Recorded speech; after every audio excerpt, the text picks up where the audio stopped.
New Thought Media Network. We are a global broadcast network of positive music, media, and entertainment, inspiring humanity's evolution along the journey of enlightenment and creating a world of love, peace, empowerment, and prosperity for all. New Thought Media Network. Positively inspiring.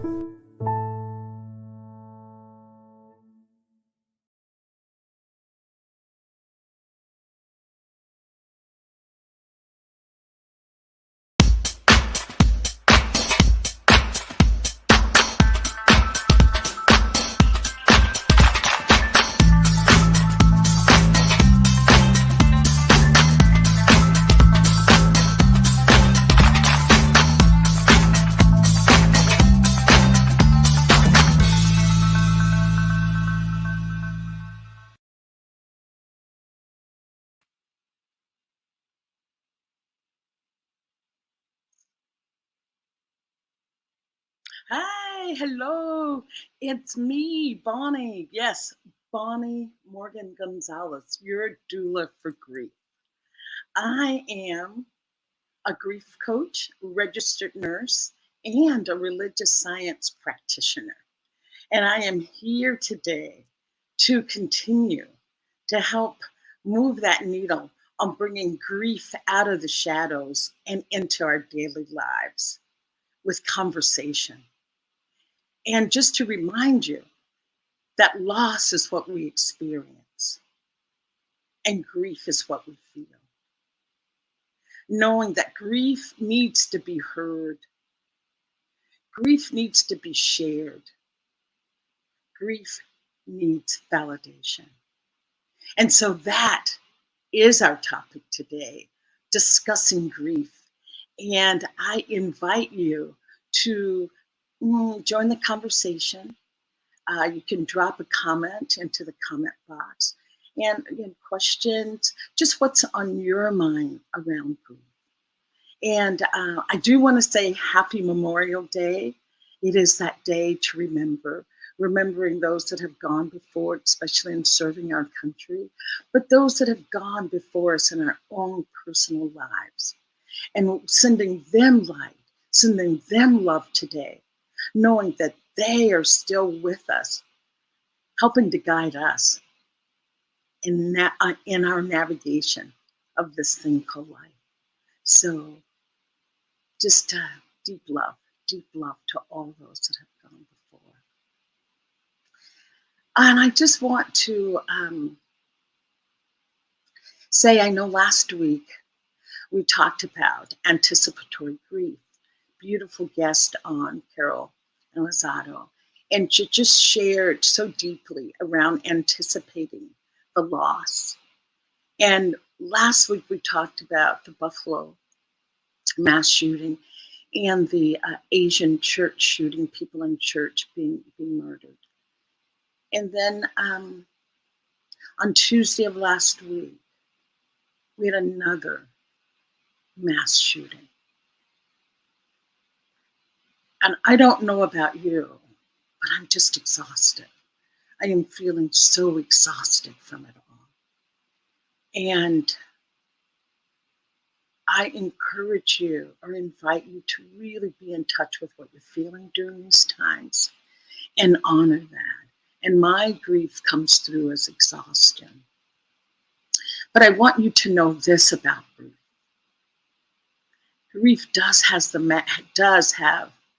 magical power to heal us, change us, transform us in a positive, life-affirming way. So hold that as we move through today's discussion with my very, very, very special guest. But let me just say a little bit about our topic today. And today our topic is collective grief, which happens when a community, a society, village, or nation all experience extreme change or loss.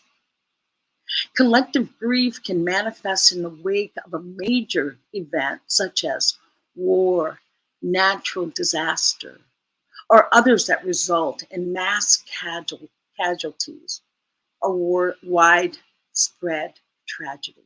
And that's what we are experiencing. That's what we have experienced.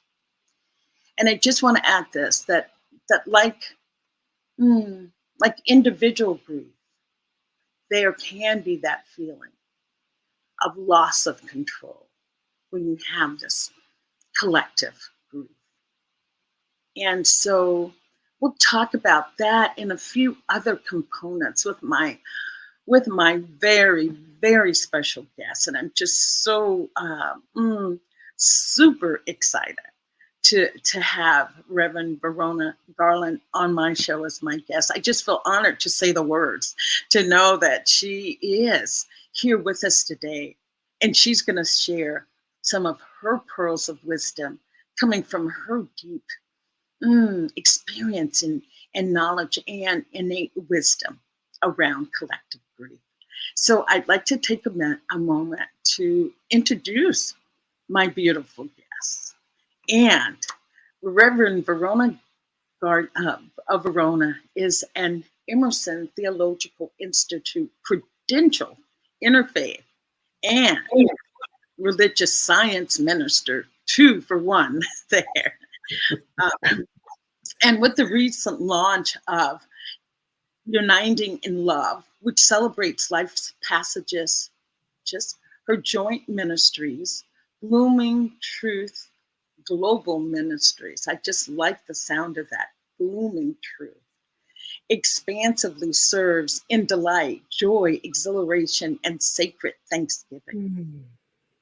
Reverend Verona's ministerial endeavors include spiritual speaking, inspirational speaking, spiritual counseling, curriculum writing, teaching, play shops. I love that versus workshops, play shops, and global exploration in oneness. She specializes, though, in abundance, mentoring, prospering possibilities, and ageless source and supply teachings. As a certified freedom coach, she brings emotional integration processes to the depths of transformational growth. And with that, I'm going to welcome Reverend Verona. Thank you so much for agreeing to come and just share your thoughts from the heart on what we are experiencing. As I've said, collective grief. But please take a moment to tell us a little bit about yourself, if I didn't cover all the bases, and then we can move into our topic. Well, thank you, Bonnie. It is so wonderful to be here with you. So wonderful to have this reconnectivity between you and me, knowing that we are constantly connected in all ways and on all levels. So I'm so happy to be here, especially on this day, Memorial Day. As a girl, Memorial Day for me was called Decoration Day. And it was the day that we went to the cemetery and decorated our ancestors' graves. And so it was already built into me that this day, and every day actually, but that grieving and celebrating were connected to one another, because we would grieve our ancestors, but also it was celebrating the life that they had lived here on this side of the veil, as well as the life of them that was living still through us, through each one of us who went there to decorate. So it's a spectacular day for us to be here together. It's always a great day to talk about processing our grief, working our way through it, allowing it to flow through us, allowing ourselves to really garner the gifts of grieving. Because grieving, like so many other things, it brings us gifts. It up-levels our lives in ways that we may not have thought of previously. So I'm really happy to be here for that, and just to be here with you, and so that we can discuss the collective grieving that has shown up as an opportunity for growth for all of us here in the United States and on the planet also, because what's going on with us reverberates out into the whole planet. We are one globe, we are one planet. So and that's, I think you explained everything, most everything there was to say about me, other than, and you know this about me personally, for me, the spiritual journey is a journey of love and faith and trust and playfulness. It's a journey of knowing that there is always play underlying. There's an opportunity, possibility, niche for play and joy. Yes, yes. Everything that happens in goodness and gladness, even if it may not appear that way on the human realm initially. Oh, there's so many gems that you've just touched on already. Going back to when you talked about Memorial Day, that you saw it as Decoration Day, that you held that day of remembering, and that is grief. That is a part of, I'll say mourning. That is a part of mourning, but it was accepted, Reverend Brewer. It was accepted in your area, in your state. Mine was a little bit different. My upbringing in a Memorial Day was a little bit different. So I'm glad to hear that, because maybe, just maybe, your doula for grief, we can help turn the tide a little bit of going back to some of the rituals that we used to participate in collectively. So yes, thank you for that. I was going to say, the only thing I can really remember for Memorial Day is that they would always show the floral wreath that they used on the tomb of the unknown soldier. Yes. But in my area, that wasn't the talk of remembering collectively.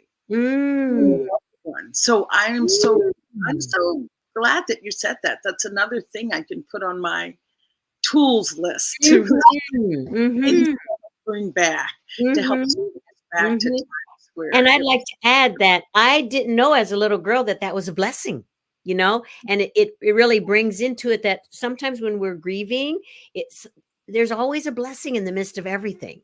And so I didn't realize that it was just a generational thing that my family did. Because we would all go, my mother, my father, my grandparents. I mean, it was just a thing that we did. And I now realize that it was setting up a blessed foundation for grieving in ways that also brought through gratitude.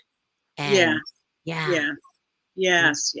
And I was going to say, during that time, if someone in the family died in a family, you would see a wreath on the door that would say that family is mourning. So then you would know, and that's another way of making it a collective process, that people in the neighborhood in your mourning and grieving along with you. And if people saw the wreath, they were more inclined to stop by, maybe bring a casserole later, or bring food, or just check in with you to see what you needed. So I hate to say this, or no, maybe I don't mind saying this. Maybe we are the elders now. We are the elders and can guide and can guide our young people, the next generation to come. Guide back to those rituals that really allow grief its place. Because it definitely is a transformative process. I love that. Yes, we are the elders, and I just get to giggle that we are the elders, because I don't know about you, but I didn't think I would be one of the elders. However, it also lets us know that in being the elders, what we convey to those who are not the elders can also be conveyed in our own unique, unrepeatable ways of love and light and goodness. All at the time that we are conveying, okay, here's a way that we navigate our way through these things. Yes. And this is how being the way showers in that way. Yes. And I know we live in a society where youth is all, but my spirit is youthful. My spirit is. So thank you for reminding us that what we are going through with this tragedies that continue to happen, that it is happening, as you said, to show us. So I'll let you speak to that. Well, one of the things that has come up for me during these times, from what happened in Buffalo and what happened in Texas, in just the span of 2 weeks, the feeling tone within myself was first that where do I stand on peace? Where do I stand on violence? And that's from within my heart, the heart and soul of me. Where actually am I comfortable with that? And in what ways am I embracing it first? Because it's about the consciousness that's happening. You know, we all signed up to show up at this time for the transmutation of the planet and the transformation of the planet. So first thing is about the consciousness. So when I was feeling the feelings I was feeling, and I agree with you when you said that about it gave you fatigue. It made you feel tired, exhausting. That is exhausting. So maybe some of that exhaustion too is I get to go inside and see where it in my heart, is there a safe place in my heart for peace? Is there a safe place in my heart for nonviolence? And is there a safe place in my heart for feeling the depth of my feelings and not doing what you or I might call spiritual bypassing them, or just lathering over them like, oh gosh. And also what I hear a lot on the airwaves these days, numbing ourselves to everything. Yes, So yes, in yes. in what way do I feel that I feel? Do I allow the feelings to have a place in my life? And when the feelings show up, do I give myself an opportunity to commune with those feelings? Do I give myself an opportunity to be with the sadness, the exhaustion, the weariness, possibly, you know, everything that comes with grieving, with what's happening to us in the world, even though we all know, or at least I know, that is part of, like I said, the grandest transmutation ever. And this is some of the, you know, like Reverend Dr. Michael Beckwith always says, there's always breakdown before breakthrough. And so we're living through a humongous breakdown. Yeah, breakdown before this breakthrough. Mm-hmm. And I know that he also says that when you listen to the news and you hear so much news, just an opportunity for prayer. Prayer. It's an opportunity for prayer. Yes, it is. Yeah. You know, that takes me to another subject, still on the subject. A lot of people don't have a spiritual practice or a religious practice. How do we move the conversation in a way that it embraces those that have, how do you move the conversation so that it does embrace those people that may not feel that the news is an opportunity for prayer? What is your feeling on that?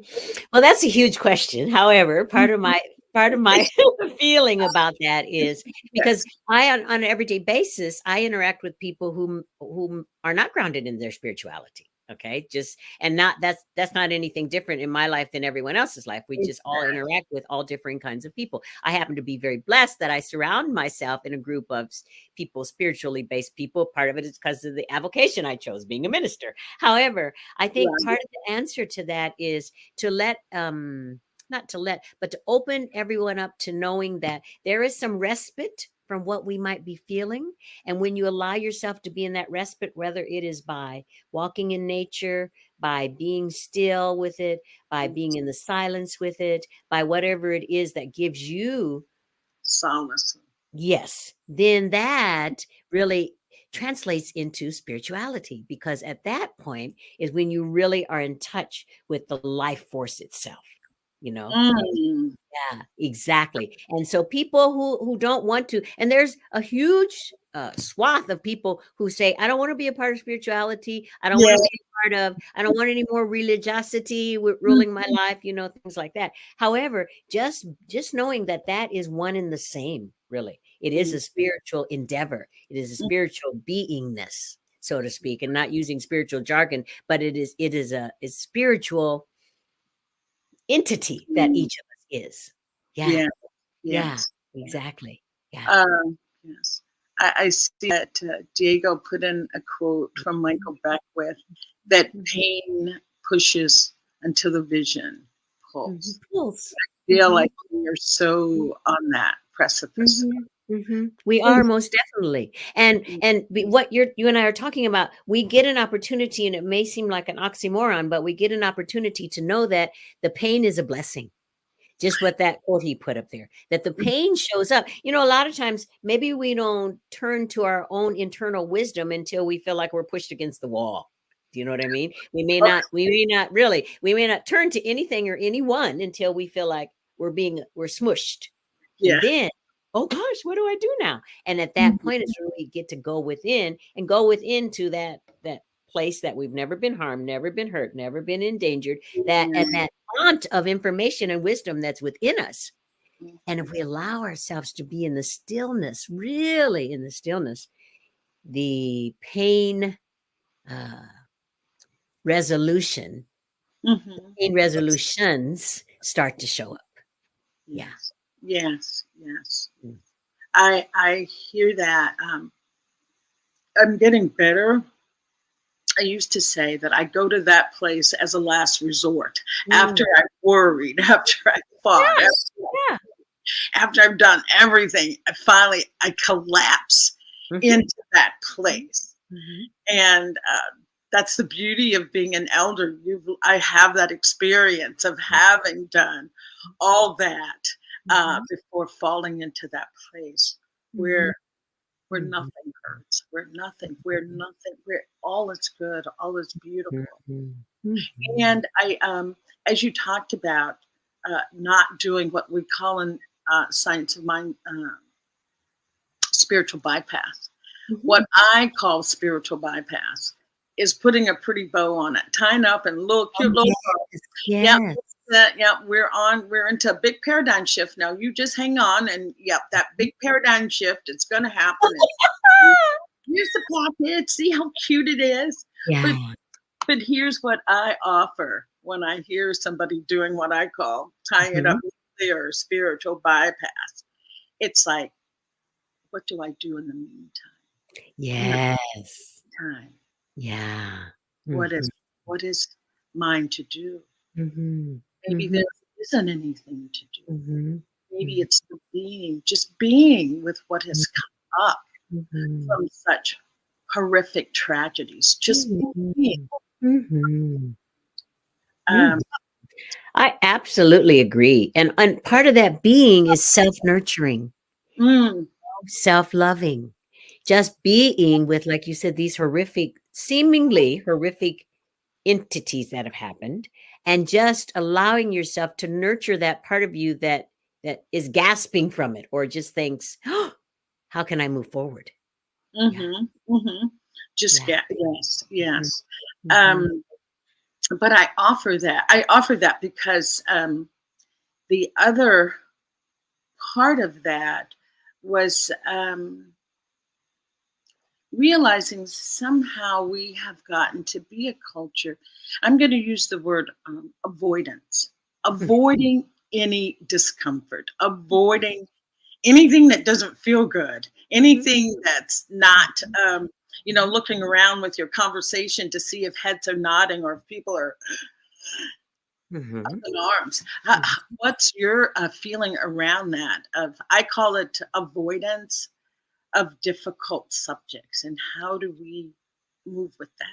Well, and I agree with you, and I call it in our culture, we've become, even though it doesn't look this way, we've become very non-confrontational. Even though we see a lot of violent conversations happening on the airwaves, but really just like same thing, avoidance of, well, I'm just going to step away from that and not think about it, and I'm just not going to be a part of it, and I'm just going to pretend it's not happening. Whereas it is there for us really to sink into the depths of it and say, whoa, what's really going on here? What's really happening here? And fortunately or unfortunately, we have a lot of things in the 21st century world that we live in to plunge ourselves instead into what you said, avoidance. Yes, we have a lot of diversional activity. That's it. I like that, diversional activity. So I think that part of that is we get to go within ourselves, really being truly committed to yourself. And just allowing yourself, even if it's just for, sometimes I suggest to people, even if you only can do it for 3 minutes, even only for 3 minutes, you can sit with how you're feeling, what's going on in your head, if you're in a place of what ifs. And what I mean by that, well, what if this happens? Well, what if that happens? Well, what if this, like an example, what if every day we start having mass shootings? Then what's going to happen? What if? I have to. Yeah. And not so much being in that what if and letting it be reality. I just finished up that sentence for what might be going on in someone's head. Just allow yourself to know that we are swirling around in the what ifs of life. Whereas if we can swirl around in the other part of what ifs, like what ifs the stars are aligning perfectly in this very moment for some spectacular, miraculous, stupendous unfoldment happening on the planet. And it might be clothed in all these other things that we see with our five human senses. Yes, yes, Yeah. yes. Mhm. Yeah. Yeah. And not that that's going to happen. However, to allow ourselves to know that what if can have the answer to what if can be the absolute most blessed thing you can think of versus Mm. whatever else you might be able to think of. And part of this is for me, a lot of the what goes on in our world, a lot of the things we hear, a lot of the things that we are bombarded with, is the way I'd put it, is not so much what I said. What if the stars are aligning in absolute perfection for the highest and the greatest for all of us? Instead, we hear a lot of what if things get worse? What if lack takes over? What if Oh, yes, pain takes yes. over? Right. What if violence takes over? And the thing for me is that it's all about our consciousness. It's all within us. It's all, what is my consciousness about this? Yeah. How do I feel about violence? Am I violent when I have conversations in my own head with myself? Oh, Well, I talk yes. to myself violently. Yeah. Mm. Or am I, here in California, there's a lot of freeway systems, and am I having violent thoughts on the freeway when I am interacting with my beloveds? Well, you got to pass on freeway thoughts, okay? You got to Yes. pass. Okay. All right. Yes, exactly. However, it's really it's a core thing within and as each one of us. Really, it is. Yeah. Mhm. Yes, yes. Oh gosh, I want to take a break, so I want to hold that thought on the Okay. what ifs. What are we saying when we talk to ourselves? I love that idea as well as to help us look and navigate these really times of collective Mhm. grief. So we'll Mhm. take a break and Okay. come right back with my All right. beautiful guest. Thank you. Great. Mhm. Mm.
New Thought Media Network. We are a global broadcast network of positive music, media, and entertainment, inspiring humanity's evolution along the journey of enlightenment and creating a world of love, peace, empowerment, and prosperity for all. New Thought Media Network. Positively inspiring. Thank you so much and welcome back. I just want to take a few minutes to go through some of the comments that I see has been posted. Diego says yes. Spectacular. Something spectacular is breaking through.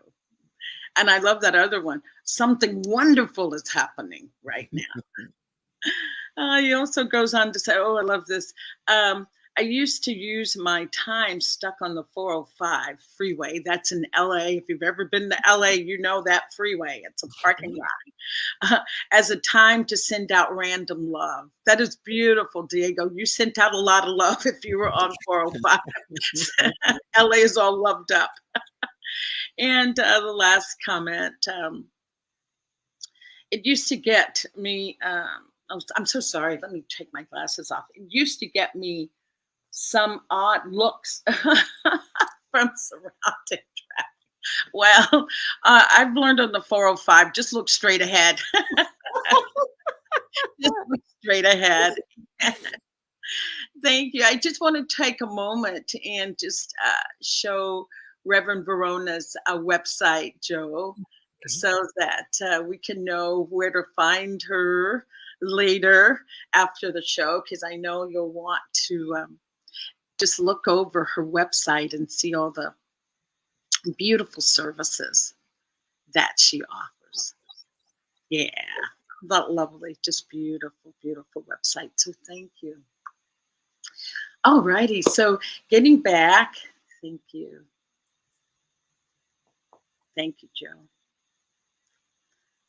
Getting back to our conversation at hand today, we're discussing collective grief, and Reverend Verona has been just really putting me through some mental paces. I love, we ended with living in what ifs, and in our internal dialogue. I call it the internal landscape. What's our internal landscape? How is that affecting what's going on now? And I think because our internal landscape, I love that internal landscape, because our internal landscape is what it's our trajectory. It's what we come from. You know, it's how we radiate ourselves out in some ways, not all of it. But, and so what is going on in our mind? What are we thinking? You know, and especially since we're getting an opportunity to be in what you and I are here to talk about, collective grieving. And so we get to be together in loving one another up. We get to be together in knowing that grieving, it does not last forever. It intensifies or de-intensifies, but it flows, you know, just like the waves of the ocean. And so we get to know that too. And so, however, what's most important is, what am I being with inside? In what ways is it? In what ways am I giving it dominion over the inside of me? In what ways am I allowing it to affect me? You know, in what ways am I allowing it to be the effects of my thoughts? Yeah. Mm. Yeah. In what ways? Beautifully said there. And that does bring me to being out this weekend and, you know, going through this collective grieving that we're in the midst of. People aren't talking to each other more. It feels like, and even if that is the subject that we're talking about, it's getting us to acknowledge each other and realizing it doesn't even matter about the color of our skins, who's being targeted. It gets us to see that we are all more alike than unalike in our concerns. We all want a safe environment. We all want to be able to send kids to school with complete freedom and not worrying about their safety. Any other areas that you can see this collective grief showing up? Well, one of the areas I see this collective grief showing up is just what you just referred to, is we are taking better care of one another, of each other. You know, we are, because even my out and aboutness, I was at the gym. And usually when I'm at the gym, I'm pretty much focused. It's like a tunnel vision thing I'm doing there at the gym. However, people at the gym were talking to each other more. And some of the people at the gym who I know there, who usually have a pretty stern, serious look on their face, were coming over and asking, well, how are you doing? How's this? How are you handling this? You know, how, you know, are you making it through this? As well as people actually, we're all taking care of one another and saying, okay, so what is mine to do in the midst of this? And in the doing is the being who we are, you know, and giving each other, sharing information. Well, here's what you can do. Well, I saw, here's what you can do. And I saw, here's what you can do, which is all part of what the transformation of the planet, I think, that's happening right now, is for us to really know just what you said. We are more alike than not. And that we really are all one big blob of humanity. I think so. It's sometimes as easy as sharing just a word. Just one word. Yeah. And the other thing, I'm glad you'll put that up there, but the other thing that I've noticed is that it's sharing if the feeling tone from myself is love, just pure love, I just want to, I don't know what else to do this week because I'm devastated by this. So if I radiate pure love, the love within others, it recognizes itself from me, Mm. and so that it keeps, the flow of it is like this. It keeps flowing through and around all of us to nurture us and to really to hold us aright, because that's what's happening here. We all get to know that, and this is an old thing, but old saying, I get to be my brother's keeper. I get to be my brother or Yes, sister's keeper, yes. so that, and I don't get to be it in the biblical old fashioned way, but I get to be their emotional keeper. I get to hold those emotions in my heart, because right now my heart could be overflowing with love and their heart could feel like it's depleted with love at this moment. However, we get to share it back and forth. It gets to be the pure circulation of the love that each of us that we have, that font of love inside us that's limitless. Yeah. Yes. It is unlimited. It has Mhm. no, Mhm. it doesn't end. It's Mhm. it's Mhm. it goes on infinitely. Mhm. Um, Mhm. and I'm glad Diego said that again about the word. I just know with passing the unhoused people on the street, Mhm. pass them, and of course, not having money to put in their little buckets, but I've had them say, "Oh, thank you for not ignoring me. Thank you for that smile, sister. Mhm. Thank you." As Diego says, just a word, and I'll take it a little bit further. Just to look, to say, "I see you. I recognize you." Mhm. Um, Mhm. And in this time of collective grieving, we get to the look, the word, and the feeling tone that, what? yes. I'm feeling what you're feeling. And we get to feel this together. And as a collective group, we get to heal this in our feeling this together. That the more we all feel for one another, then a healing gets an opportunity to to show up, to emerge, because in all of this too, for me, part of the sadness, or as part of the upsettedness, and in also the loving healingness, is for the perpetrators of these things, of both of these mass shootings.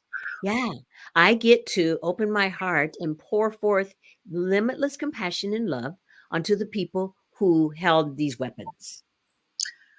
Well, I applaud you, and I'll just be honest with you. I'm still working on that. I'm Mhm, still working mhm, on. I'm mhm, working on mhm, that. mhm.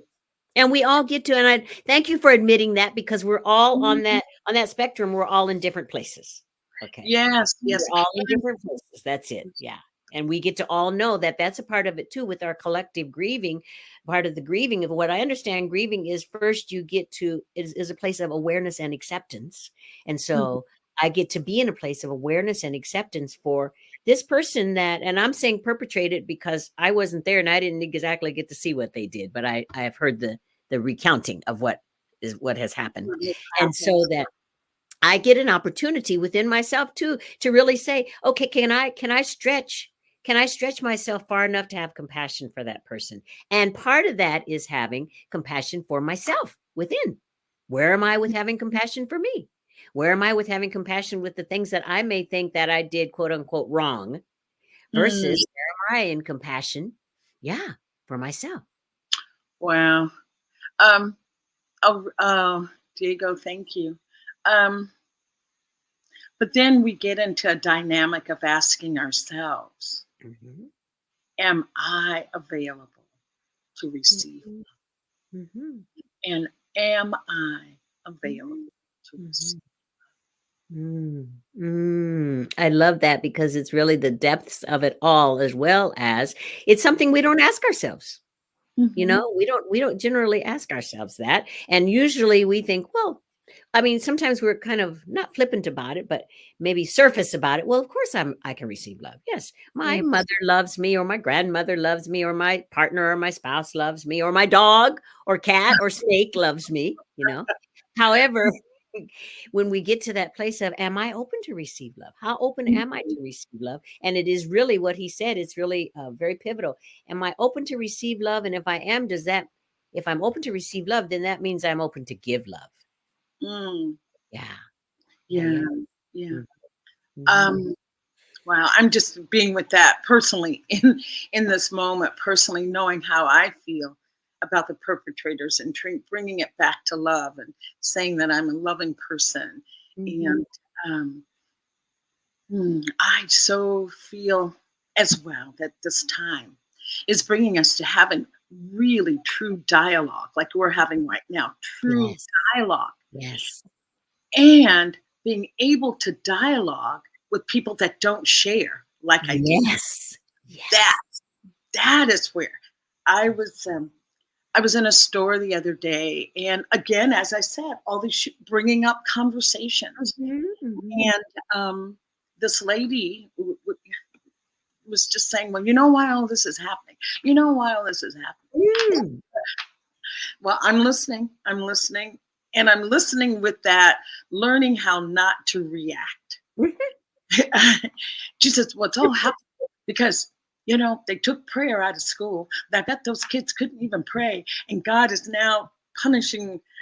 And I just thought, if I'm using the term God, for me, it would be a loving God who's just as devastated as I am, who is there comforting, giving, not giving people God. But I was able to not react to that, just listening to that, but then asking some poignant questions to the effect of what she was saying. So that's what I feel these times are offering us opportunities to interact with people that are not in our normal circle. Mhm. My friends would never say that, but sharing dialogue. Um, And and I think that what you're saying is spot on because it's fits right into collective grief because grieving is about, as you know, about so many different things. However, I find the same thing. I have conversations now with people who I generally would not have had conversations with previously. And for me, just like you, the most important facet of that is, am I listening with my heart? Am I mm, listening with my heart? Am I letting everything else fall away? Am I letting my preconceived beliefs and opinions fall away? Am I allowing my perspective to fall away during the listening as a part of the mm, listening? oh, Really just listening with my heart and knowing that the reason I'm listening with my heart here is that this is enriching my life in some way. And of course, my listening is enriching that person's life in some way. Yeah, mm, yeah, I really feel that this is a truth right now it of is. really being, of really listening and Mhm, being with each other mhm, and moving the conversation deeper, taking it down mhm, another deeper level. mhm, And as I said before, realizing we all want the same thing when we get through that conversation, that we all want the same thing. mhm, mhm, and Bonnie, I agree with you absolutely. We all want the same thing. We all desire the same thing, and we all are the same thing. However, we have some pile up of belief systems that make us not see that, or that make that a challenge to recognize and know. It's Mhm. hard to make it part of our daily cognizance because we have these other belief systems. Like we might have a belief in lack, or we might also have this in the true dictionary sense, ignorance of what is going on with someone else, just the not knowingness of what is going on with someone Mhm. else. And so that we may build up a belief system because of the not knowingness of what is going on with someone else. Yeah. Yes, yes. And sometimes I don't always, well, let me just try to reframe it. When I'm with someone that I feel I just don't have a clue as to what they're talking about, where they're coming from, if you know what I'm Mhm, saying, it's like, I don't even know how you got to that mhm, belief or who instilled those values in you. mhm, mhm, Um, and it's in those moments that I really try to listen even deeper mhm, because I have learned that there is always a link that will connect you to that person. There mhm, is always a link, be it mhm, be it your mother is mhm, still alive or your mother died or this happened or an accident. If you mhm, just give yourself Mm-hmm. the space to just listen without feeling like you have to prove a point or make them understand that what you're saying is not right, buddy. But listening to you find that link, that's a commonality. And we are one. So it is there. Sometimes you may have to dig a little bit deeper. Yeah. But I feel that this collective grieving offers these opportunities because our attention has been gotten. Yes. Yes. Yes, that's it. Our attention has been gotten, and all the other things of life, the what I'd call the mundaneness of life, gets to disappear. It gets to dissipate right now because our attention has been gotten. And now that our attention has been gotten, it's kind of, we've been stripped down to our purest selves. And now we get an opportunity to interconnect again, or to build it back up in a different way. To co-create it in a different way, to come together and understand just what you said. There is a connection between each one of us. And I love the way you said that, because sometimes I get to be an explorer, a silent explorer, listening with my heart to see, what is that connection? I know it's in there. Yeah. And acknowledging that the connection is there and being in a place of awareness that the connection is there gives the connection an opportunity to show up. Thank you. And I'd like to offer too, giving yourself permission. Like sometimes you may say, I just don't have the bandwidth for this. I just don't have the bandwidth for, and being okay with that, not feeling like, you blew an opportunity. You're not as, loving as you said, or it's like, just say, I just don't have the bandwidth to be. Yes. And I love that, Bonnie, too, because saying that I just don't have the bandwidth at this moment also is an opportunity for setting, reinforcing, and honoring your own boundaries. Like, I'm not ready for this at this time. And so I really want to honor my own boundary. And I want to show others the way to honor my boundary is by myself not being a part of it at this time. It's just not, I know what's going on with inside of me, or I can feel what I think is going on inside of me. And it's not the time for me. Yeah. And it's not always the time for all of us every single time. Yeah. Yes. I heard someone was talking about Thich Nhat Hanh the other day, and he was just, I'm going to paraphrase, of course, but he was saying the best speech you can ever make that you will regret the most is when you speak in anger. The best speech that you will ever make that you will regret is when you. So that's why I just say I just don't have the bandwidth. Right? So then I get into reactive mode and could go to anger. Yeah, I am going to. Diego offered that focus of attention is to a spiritual practice. Yes. And spiritual. And yes.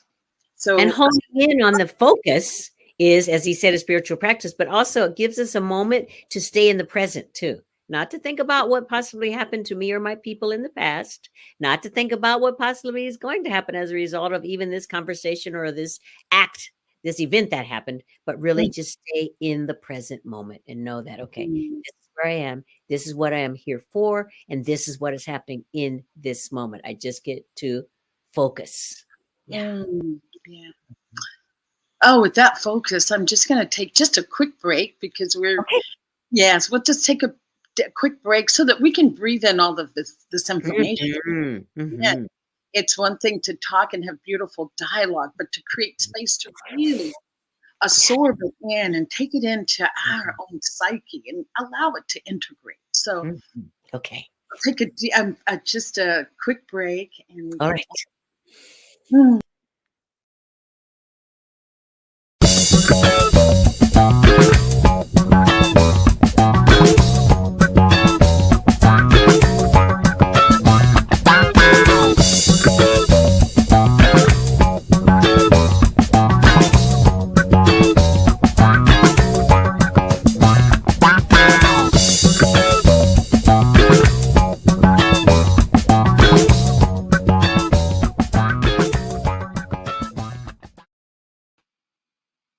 Welcome back. Welcome back. We're just in the middle of a really heart-moving, soul-stirring conversation with our own beautiful Reverend Verona Garland. And just so in gratitude for her today, sharing her pearls of wisdom. So let it be.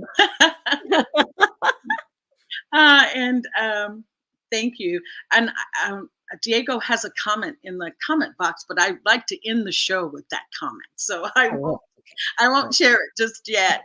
But Right. what I would like to do, Reverend Verona, before we close out, is just talk about some of the healing processes of grief, of collective grief, healing collective grief. Such as, public mourning or community action or giving space. And I think we've covered giving space to ourselves, allowing ourselves to have that respite, to go in for that respite, to recognize when we are not, that when we cannot be 100% for our brothers and sisters, to recognize that. Is there anything else that you would like to share around that process of healing collective grief?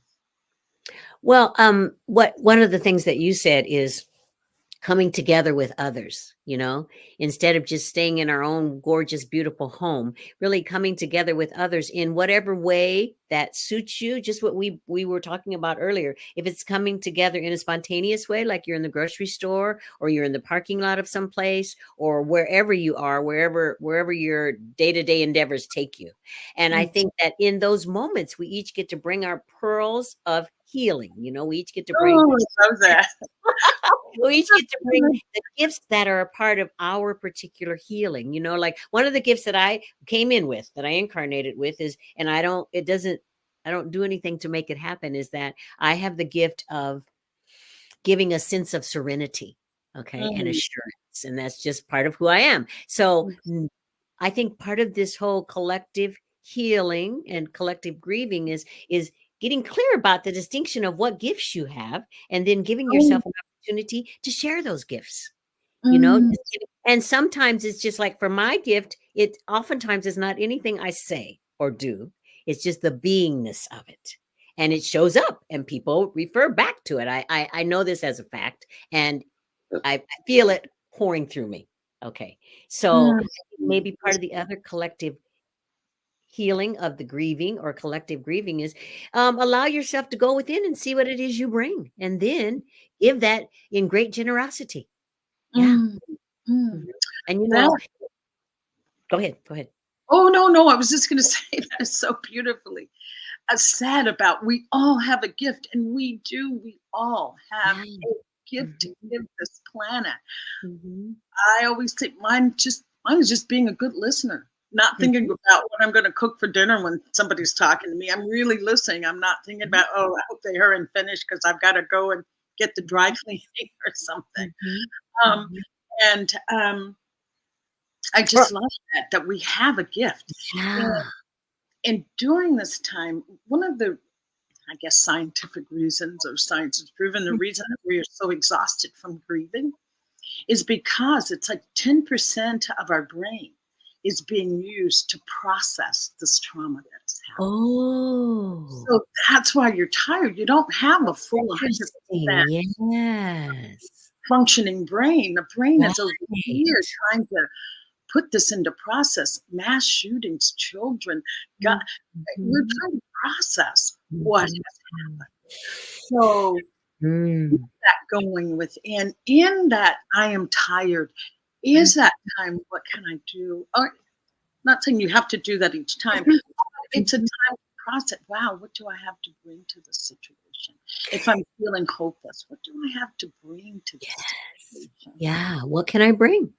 Yes. And tapping into what your gift is. And as I said, we all have something. We all have something, even if you're an excellent dog walker, pet walker. We do. Yeah. That's a gift. That's a gift, because I don't want to walk your dog. I don't want to. That I thank you for saying that. And the other thought is, when we were talking about pearls, Mhm. that you were saying pearls of healing. Isn't it when an oyster is wounded, it grows the pearl? Yes. Yes. Yes. That piece of sand that's put in the oyster shell, it grows the pearl. So Pearl. all these things that we're living through, and no matter how horrific they feel or sound or that we sense them to be, and I'm not at all making light of any of this, No. that it could be also like the oyster shell. That sand is an abrasion in the oyster shell, and that's what makes the pearl. So we may be living through the abrasions that are growing the ultimate pearl of the lives of spirit that each of us is, or the ultimate pearl of the planet. That is not to say that I still, as well as the rest of us, untimely transitions are still upsetting. And especially when it happens to people who are like me, look like me, or people or children, because the other thing too is that it's the whole time is a human construct. And so we may think, well, if someone leaves the planet when they're 9 years old, they didn't get to have an entire life. However, do we know that maybe they came to the planet for those 9 years for the entirety of what their gifts to give were in those 9 years? Exactly. I definitely resonate with that. Just 1,000% over. Well, again, just taking those words, and because these aren't just words. No. Words are energy. Words are powerful. Yes. Words are powerful. And we're talking about bringing about, world peace, world harmony. World peace starts with me being at peace with myself. Yes. It starts with Rona, being at peace with himself. Our beautiful producer Joe being at peace with himself, and Diego being at peace within himself. That's how it starts. So this is going on, and when we're feeling exhausted, allow yourself to just meditate. And how that can be taken out. Yes. Yeah. That can move you beyond victimhood. It's not easy. This work is not easy. And I don't ever want people to think that grieving is easy. And that's what I'm here for. Oh, put on a happy. No. I am here to say, yes, it is painful. Yes, it is difficult. But we can get through it together. We can get through it together, moving through it. Won't ever be totally forgotten, eradicated. That's not right. But we can move through it, as we say, with ease and grace. A little bit more ease and a little bit more grace. And just knowing that love is the greatest power. Love is the power. It's born to uplift, to support, to sustain. Holding on to those things in the midst of our darkest hour. And knowing that my brothers and sisters are grieving with me collectively, that we're grieving together. Beautiful. I was going to say, there's two quotes I'll end with, but before I do end, I just want to say thank you, Reverend Verona. You could stay on. We could do another hour, but I just want to move forward.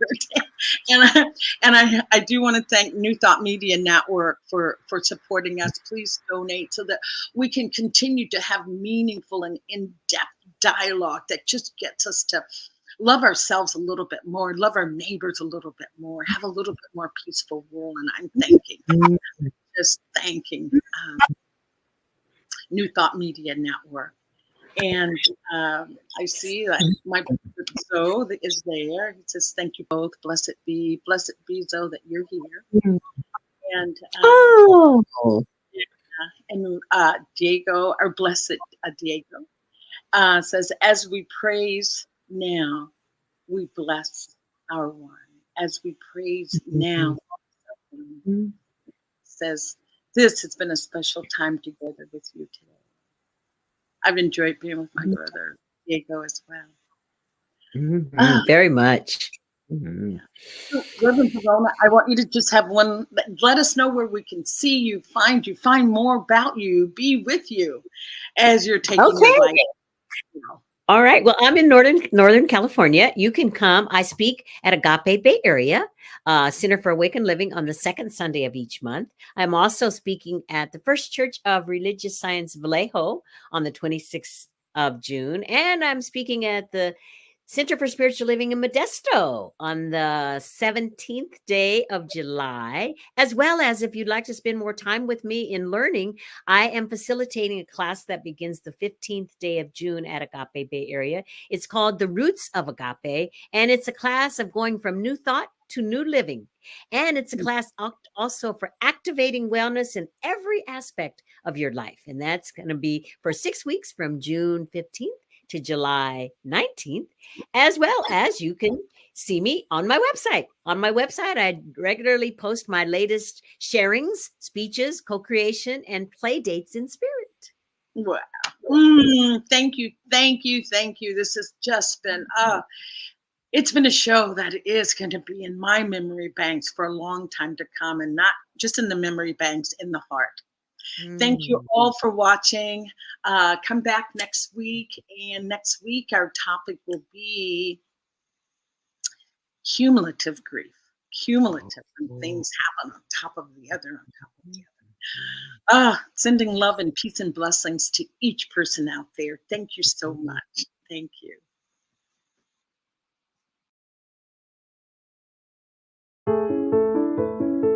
New Thought Media Network. We are a global broadcast network of positive music, media, and entertainment, inspiring humanity's evolution along the journey of enlightenment and creating a world of love, peace, empowerment, and prosperity for all. New Thought Media Network. Positively inspiring.